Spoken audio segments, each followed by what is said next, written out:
ओम शांति। आज है 16 अक्टूबर 2025 की साकार मुरली है।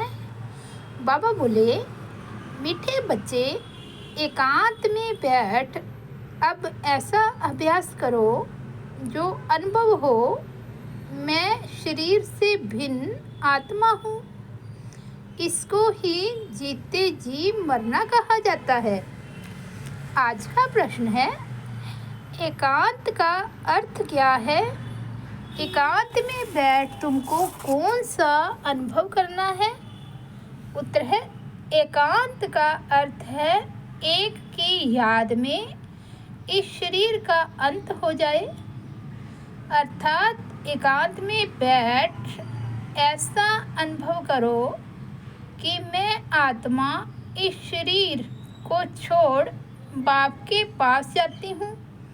कोई भी याद न रहे, बैठे बैठे अशरीरी हो जाओ, जैसे कि हम इस शरीर से मर गए। बस हम आत्मा हैं, शिव बाबा के बच्चे हैं। इस प्रैक्टिस से देह भान टूटता जाएगा। ओम शांति। बच्चों को बाप पहले पहले समझाते हैं कि मीठे मीठे बच्चों, जब यहाँ बैठते हो तो अपने को आत्मा समझ बाप को याद करते रहो और कोई तरफ बुद्धि नहीं जानी चाहिए। यह तुम बच्चे जानते हो, हम आत्मा हैं। पार्ट हम आत्मा बजाती हैं इस शरीर द्वारा। आत्मा अविनाशी, शरीर विनाशी है। तो तुम बच्चों को देही अभिमानी बन बाप की याद में रहना है। हम आत्मा है, चाहे तो इन ऑर्गन से काम लेवें व ना लेवें, अपने शरीर से अलग समझना चाहिए। अपने को शरीर से अलग समझना चाहिए। बाप कहते हैं, अपने को आत्मा समझो, देह को भूलते जाओ। हम आत्मा इंडिपेंडेंट है।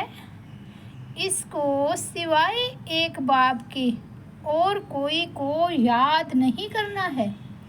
जीते जी मौत की अवस्था में रहना है। हम आत्मा का योग रहना है अब बाप के साथ। बाकी तो दुनिया से, घर से मर गए। कहते हैं ना, आप मुए मर गई दुनिया। अब जीते जी तुमको मरना है। हम आत्मा शिव बाबा के बच्चे हैं। शरीर का भान उड़ाते रहना चाहिए। बाप कहते हैं, अपने को आत्मा समझो और मुझे याद करो। शरीर का भान छोड़ो। यह पुराना शरीर है ना, पुरानी चीज को छोड़ा जाता है ना। अपने को अशरीरी समझो। अभी तुमको बाप को याद करते करते बाप के पास जाना है। ऐसे करते करते फिर तुमको आदत पड़ जाएगी। अभी तो तुमको घर जाना है, फिर इस पुरानी दुनिया को याद क्यों करें? एकांत में बैठ ऐसे अपने साथ मेहनत करनी है। भक्ति मार्ग में भी कोठड़ी के अंदर बैठ माला फेरते हैं, पूजा करते हैं। तुम भी एकांत में बैठ ये कोशिश करो तो आदत पड़ जाएगी। तुमको मुख से तो कुछ बोलना नहीं है। इसमें है बुद्धि की बात। शिव बाबा तो है सिखलाने वाला, उनको तो पुरुषार्थ नहीं करना है। यह बाबा पुरुषार्थ करते हैं, वे फिर तुम बच्चों को भी समझाते हैं। जितना हो सके ऐसे बैठकर विचार करो। अभी हमको जाना है अपने घर। इस शरीर को तो यहाँ छोड़ना है। बाप को याद करने से ही विक्रम विनाश होंगे और आयु भी बढ़ेगी। अंदर यह चिंतन चलना चाहिए, बाहर में कुछ बोलना नहीं है।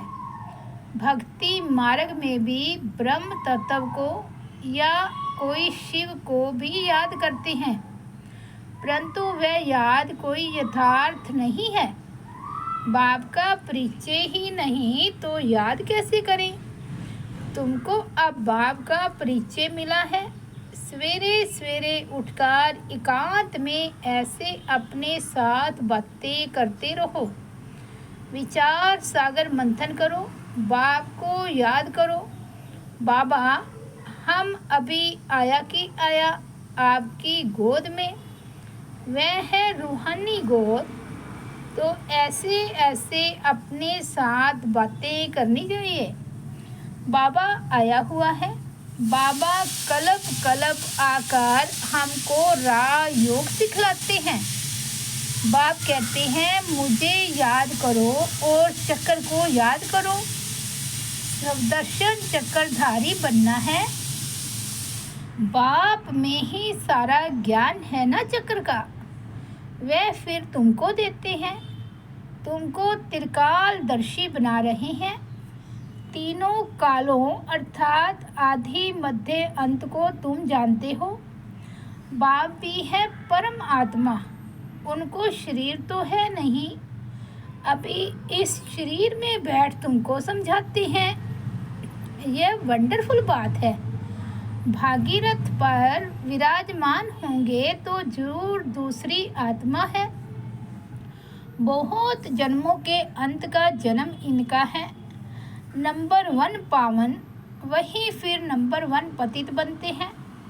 वे अपने को भगवान विष्णु आदि तो कहते नहीं। यहाँ एक ही आत्मा पावन है नहीं, सब पतित ही है। तो बाबा बच्चों को समझाते हैं ऐसे ऐसे विचार सागर मंथन करो तो इससे तुमको खुशी भी रहेगी। इसमें एकांत भी जरूर चाहिए। एक की याद में शरीर का अंत होता है, उनको कहा जाता है एकांत। यह चमड़ी छूट जाएगी। सन्यासी भी ब्रह्म की याद में व तत्व की याद में रहते हैं। उस याद में रहते रहते शरीर का भान छूट जाता है। बस हमको ब्रह्म में लीन होना है, ऐसे बैठ जाते हैं। तपस्या में बैठे बैठे शरीर छोड़ देते हैं। भक्ति में तो मनुष्य बहुत धक्के खाते हैं, इसमें धक्के खाने की बात नहीं। याद में ही रहना है। पिछाड़ी में कोई याद न रहे। गृहस्थ व्यवहार में तो रहना ही है, बाकी टाइम निकालना है। स्टूडेंट को पढ़ाई का शौक रहता है ना। यह पढ़ाई है। अपने को आत्मा न समझने से बाप टीचर गुरु सबको भूल जाते हैं। एकांत में बैठ ऐसे ऐसे विचार करो। गृहस्थी घर में तो वाइब्रेशन ठीक नहीं रहता है। अगर अलग प्रबंध है तो एक कोठड़ी में एकांत में बैठ जाओ। माताओं को तो दिन में भी टाइम मिलता है। बच्चे आदि स्कूल में चले जाते हैं। जितना टाइम मिले यही कोशिश करते रहो। तुमको तो एक घर है, बाप को तो कितने ढेर के ढेर दुकान है, और ही वृद्धि होती जाएगी। मनुष्यों को तो धंधे आदि की चिंता होती है तो नींद भी फिट जाती है। ये व्यापार भी है ना, कितना बड़ा श्राप है। कितना बड़ा मट्टा सट्टा करते हैं। पुराने शरीर आदि लेकर नया देते हैं। सबको रास्ता बताते हैं। यह भी धंधा उनको करना है। यह व्यापार तो बहुत बड़ा है। व्यापारी को व्यापार का ही ख्याल रहता है। बाबा ऐसे ऐसे प्रैक्टिस करते हैं, फिर बतलाते हैं ऐसे ऐसे करो। जितना तुम बाप की याद में रहेंगे तो स्वतः ही नींद फिट जाएगी। कमाई में आत्मा को बहुत मज़ा आएगा। कमाई के लिए मनुष्य रात में भी जागते हैं। सीजन में सारी रात भी दुकान खुला रहता है। तुम्हारी कमाई रात को और सवेरे को बहुत अच्छी होगी। सप्तर्षण चक्रधारी बनेंगे, त्रिकालदर्शी बनेंगे, 21 जन्म के लिए धन इकट्ठा करते हैं। मनुष्य साहूकार बनने के लिए पुरुषार्थ करते हैं। तुम भी बाप को याद करेंगे तो विकर विनाश होंगे, बल मिलेगा। याद की यात्रा पर नहीं रहेंगे तो बहुत घाटा पड़ जाएगा, क्योंकि सिर पर पापों का बोझा बहुत है। अब जमा करना है, एक को याद करना है और त्रिकालदर्शी बनना है। यह अविनाशी धन आधा कल्प के लिए इकट्ठा करना है। यह तो बहुत वैल्यूएबल है। विचार सागर मंथन कर रतन निकालने हैं। बाबा जैसे खुद करते हैं, बच्चों को भी युक्ति बतलाते हैं। कहते हैं, बाबा माया के तूफान बहुत आते हैं। बाबा कहते हैं, जितना हो सके अपनी कमाई करनी है, यही काम आनी है। एकांत में बैठ बाप को याद करना है। फुर्सत है तो सर्विस भी मंदिरों आदि में बहुत कर सकते हो। बैच जरूर लगा रहे, सब समझ जाएंगे यह रूहानी मिलिट्री है। तुम लिखते भी हो, हम स्वर्ग की स्थापना कर रहे हैं। आदि सनातन देवी देवता धर्म था, अब नहीं है, जो फिर स्थापन करते हैं। यह लक्ष्मी नारायण एम ऑब्जेक्ट है ना। कोई समय यह ट्रांसलाइट का चित्र बैटरी सहित उठाकर परिक्रमा देंगे और सबको कहेंगे, यह राज्य हम स्थापन कर रहे हैं। यह चित्र सबसे फर्स्ट क्लास है। यह चित्र बहुत नामी ग्रामी हो जाएगा। लक्ष्मी नारायण सिर्फ एक तो नहीं थे, उनकी राजधानी थी ना। ये स्वराज्य स्थापन कर रहे हैं। अब बाप कहते हैं, मन मना भाव, बाप को याद करो तो विकर विनाश होंगे। कहते हैं, हम गीता का सप्ताह मनाएंगे। ये सब प्लान कल्प पहले मुआफिक बन रहे हैं। परिक्रमा में यह चित्र लेना पड़े। इनको देखकर सब खुश होंगे। तुम कहेंगे, बाप को और वर्षे को याद करो। मन मना भाव, ये गीता के अक्षर है ना। भगवान शिव बाबा है, वे कहते हैं, मुझे याद करो तो विकर विनाश हो। 84 के चक्र को याद करो तो यह बन जाएंगे। लिटरेचर भी तुम सौगात देते रहो। शिव बाबा का भंडारा तो सदा भरपूर है। आगे चलकर बहुत सर्विस होगी। एम ऑब्जेक्ट कितनी क्लियर है। एक राज्य एक धर्म था, बहुत साहूकार थे।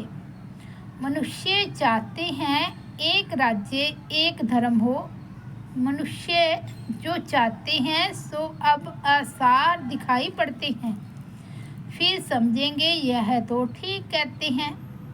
100% पवित्रता सुख शांति का राज्य फिर से स्थापन कर रहे हैं। फिर तुमको खुशी भी रहेगी। याद में रहने से ही तीर लगेगा। शांति में रह थोड़े अक्षर ही बोलने हैं, जास्ती आवाज नहीं। गीत कविताएं आदि कुछ भी बाबा पसंद नहीं करते। बाहर वाले मनुष्यों से रीस नहीं करनी है। तुम्हारी बात ही है और है। अपने को आत्मा समझ बाप को याद करना है बस। स्लोगन भी अच्छे हो जो मनुष्य पढ़कर जागे। बच्चे वृद्धि को पाते रहते हैं।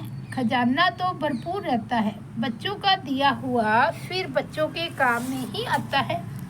बाप तो पैसे नहीं ले आते हैं, तुम्हारी चीज़ें तुम्हारे पास में आती हैं। भारतवासी जानते हैं हम बहुत सुधार कर रहे हैं। 5 वर्ष के अंदर इतना अनाज होगा जो अनाज की कभी तकलीफ नहीं होगी। और तुम जानते हो ऐसी हालत होगी जो अन्न खाने के लिए नहीं मिलेगा। ऐसे नहीं अनाज कोई सस्ता होगा। तुम बच्चे जानते हो हम 21 जन्म के लिए अपना राज्य भाग्य पा रहे हैं। यह थोड़ी बहुत तकलीफ तो सहन करनी ही है। कहा जाता है खुशी जैसी खुराक नहीं। अति इंद्रिय सुख गोप गोपियों का गाया हुआ है। ढेर बच्चे हो जाएंगे। जो भी सैंपलिंग वाले होंगे वे आते जाएंगे। झाड़ यहाँ ही बढ़ना है ना। स्थापना हो रही है। और धर्मों में ऐसा नहीं होता है, वे तो ऊपर से आते हैं। यह तो जैसे कि झाड़ स्थापन हुआ ही पड़ा है। इसमें फिर नंबरवार आते जाएंगे, वृद्धि को पाते जाएंगे। तकलीफ कुछ नहीं। उन्हों को तो ऊपर से आकर पार्ट बजाना ही है। इसमें महिमा की क्या बात है। धर्म स्थापक के पिछाड़ी आते रहते हैं। वे शिक्षा क्या देंगे सदगति की? कुछ भी नहीं। यहाँ तो बाप भविष्य देवी देवता धर्म की स्थापना कर रहे हैं। संगम युग पर नया सैंपलिंग लगाते हैं ना। पहले नोट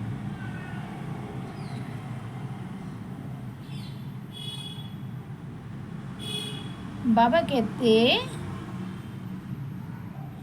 पहले पौधों को गमले में लगाकर फिर नीचे लगा देते हैं। वृद्धि होती जाती है। तुम भी अब पौधा लगा रहे हो। फिर सतयुग में वृद्धि को पाए राज्य भाग्य पाएंगे। तुम नई दुनिया की स्थापना कर रहे हो। मनुष्य समझते हैं अर्जुन कलयुग में बहुत वर्ष पड़े हैं, क्योंकि शास्त्रों में लाखों वर्ष लिख दिए हैं। समझते हैं कलयुग में अभी 40,000 वर्ष पड़े हैं, फिर बाप आकर नई दुनिया बनाएंगे। कई समझते हैं यह वही महाभारत लड़ाई है। गीता का भगवान भी जरूर होगा। तुम बतलाते हो श्री कृष्ण तो था नहीं। बाप ने समझाया है श्री कृष्ण तो 84 जन्म लेते हैं, एक फीचर्स ना मिले दूसरे से, तो यहाँ फिर श्री कृष्ण कैसे आएंगे? कोई भी इन बातों पर विचार नहीं करते हैं। तुम समझते हो श्री कृष्ण स्वर्ग का प्रिंस, वह फिर द्वापर में कहाँ से आएगा?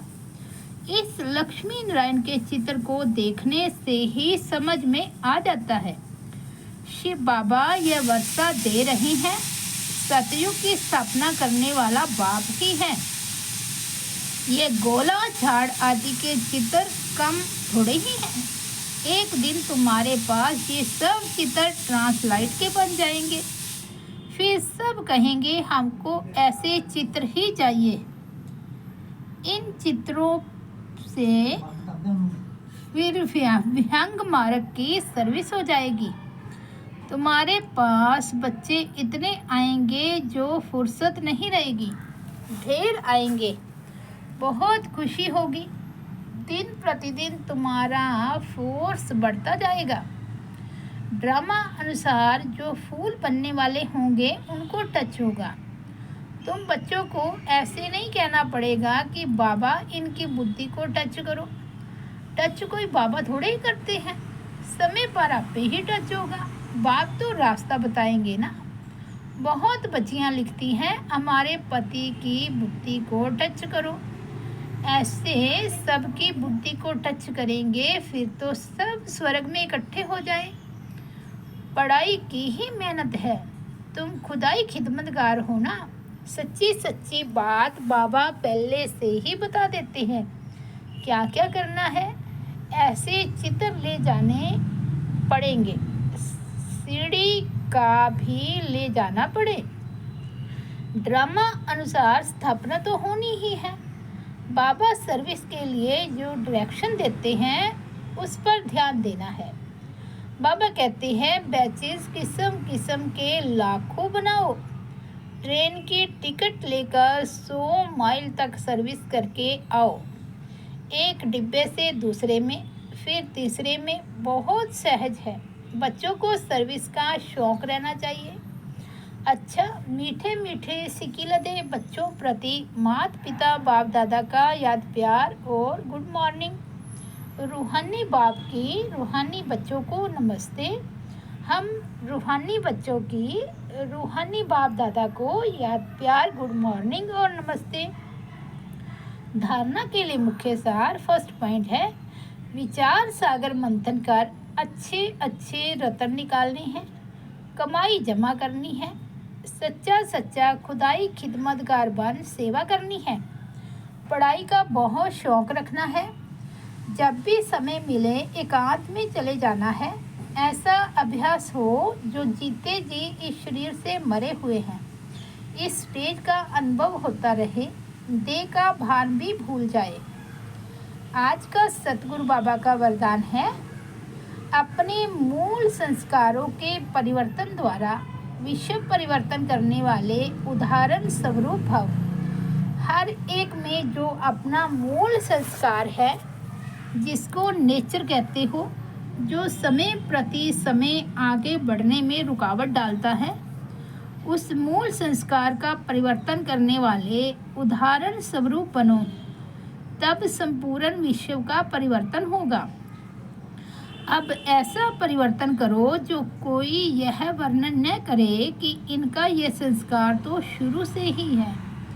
जब परसेंटेज में अंश मात्र भी पुराना कोई संस्कार दिखाई न दे, वर्णन न हो, तब कहेंगे यह संपूर्ण परिवर्तन के उदाहरण स्वरूप है।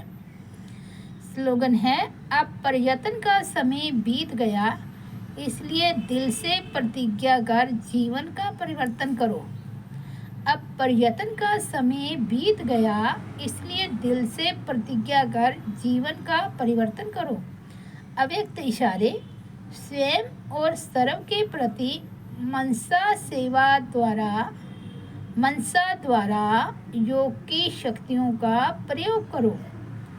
जैसे साइंस प्रयोग में आती है तो समझते हैं साइंस अच्छा काम करती है, ऐसे साइलेंस की शक्ति का प्रयोग करो। इसके लिए एकाग्रता का अभ्यास बढ़ाओ। एकाग्रता का मूल आधार है मन की कंट्रोलिंग पावर, जिससे मनोबल बढ़ता है। इसके लिए एकांतवासी बनो। अच्छा, ओम शांति। तो ये थे 16 अक्टूबर 2025 के बाबा के अनमोल महावाक्य। मुरली की हेडलाइन है, मीठे बच्चे एकांत में बैठ अब ऐसा अभ्यास करो जो अनुभव हो, मैं शरीर से भिन्न आत्मा हूँ।